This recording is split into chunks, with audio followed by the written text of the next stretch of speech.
Bonjour, nous vous présentons aujourd'hui le BlackBerry Curve 9320 qui suit donc les Curve 9360 et 9380. Donc ce petit smartphone entrée de gamme est disponible depuis le mois dernier à un prix inférieur à 200 € chez la plupart des revendeurs.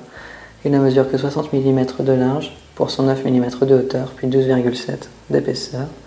Il est donc relativement épais mais se rattrape par un poids qui n'est que de 103 grammes.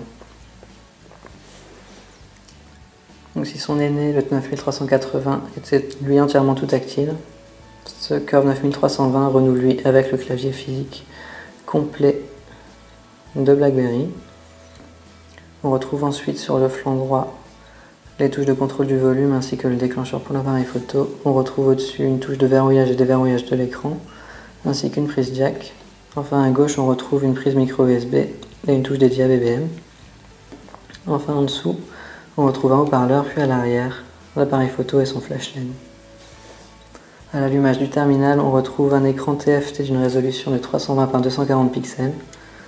Mais surtout BlackBerry OS dans sa dernière version, c'est-à-dire la version 7.1, qui devrait d'ailleurs tourner relativement confortablement grâce à un processeur Qualcomm cadence à 806 MHz, mais surtout grâce à une mémoire vive de 512 MO qui lui viennent en aide.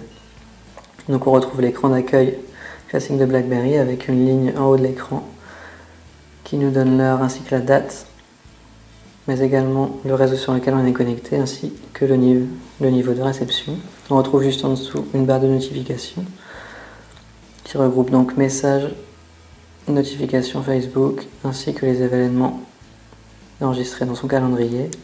On retrouve juste à gauche un raccourci vers les différents profils, donc vibreur, silencieux, normal, moyen, la possibilité de désactiver toutes les alertes. On retrouve à droite un raccourci vers une fonction recherche qui permet donc de fouiller dans son téléphone, mais également sur internet via le moteur de recherche Bing. Et enfin la partie inférieure de l'écran est allouée aux applications puisqu'il n'y a pas réellement de menu sur BlackBerry OS. Les applications sont donc rangées par catégorie. On retrouve la catégorie multimédia, téléchargement, fréquent, tous, et une catégorie favoris dans laquelle il est donc possible de ranger ces applications favorites pour un accès rapide. Enfin, les applications s'affichent sur une ou deux lignes au choix.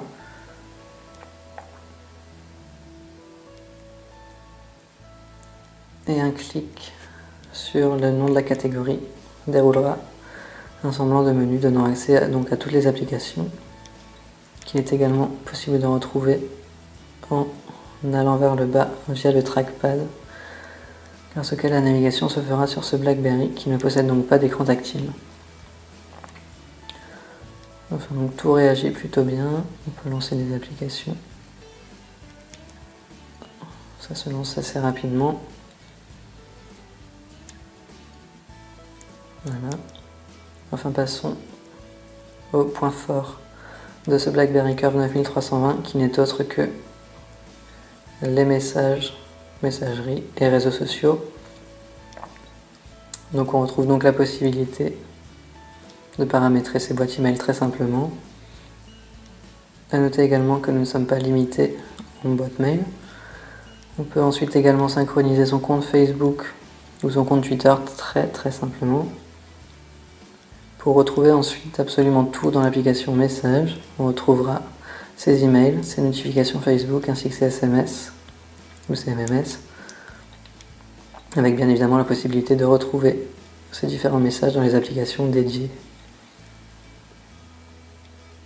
Enfin, qui dit BlackBerry dit BBM, donc on retrouve évidemment l'application phare de BlackBerry qui permet de partager absolument tout ce qu'on a fait de sa journée et d'envoyer des messages en temps réel. On peut donc envoyer ses positions géographiques grâce au GPS intégré, mais également les applications qu'on télécharge, ainsi que des photos. Nous passons ensuite au côté multimédia. Donc on va retrouver un lecteur multimédia relativement complet, même si on pouvait s'imaginer que cet aspect serait quelque peu négligé avec l'absence des touches dédiées que l'on retrouvait sur certains modèles sur la tranche supérieure du smartphone. Donc on retrouve là premièrement un haut-parleur de qualité.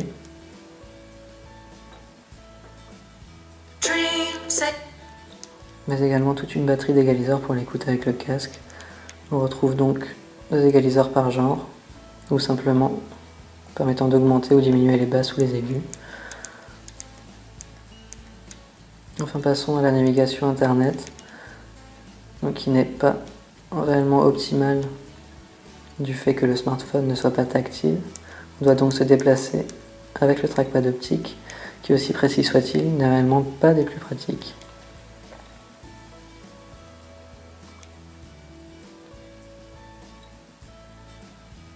Voilà, la page de Mobile Actu se charge. Pas des plus rapides. Enfin, c'est là qu'on remarque réellement que cet écran très mal défini compose réellement un vrai handicap pour la navigation internet. On arrive à peine à lire Mobile Actu sur notre bannière.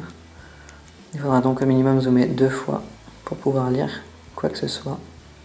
Ensuite, on retrouve les fonctions classiques sur un navigateur, la possibilité d'ajouter la page en cours à ses favoris, mais également à son écran d'accueil, de la partager via email, où on peut également gérer son historique et ses favoris. Enfin, on peut également gérer ces différents onglets.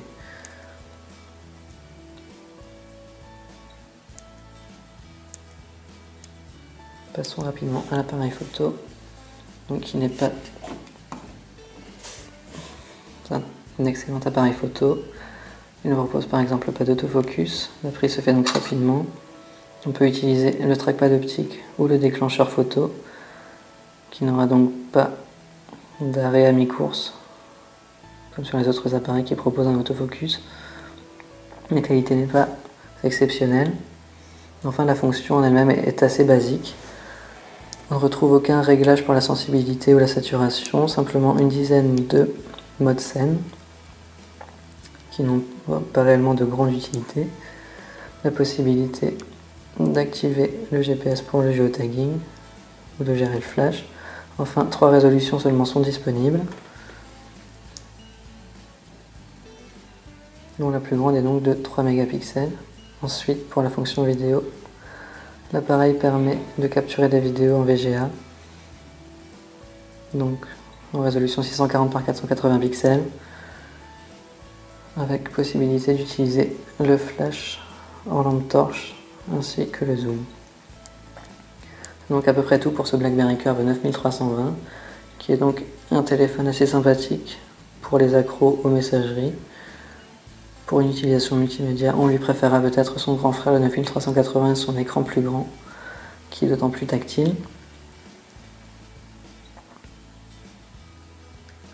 Enfin, si on tient absolument à retrouver un écran physique complet, on se tournera plutôt vers le 9360 ou alors vers le Chacha de HTC, sorti l'an dernier, et proposé à un prix équivalent, soit un peu moins de 200 € chez la plupart des revendeurs.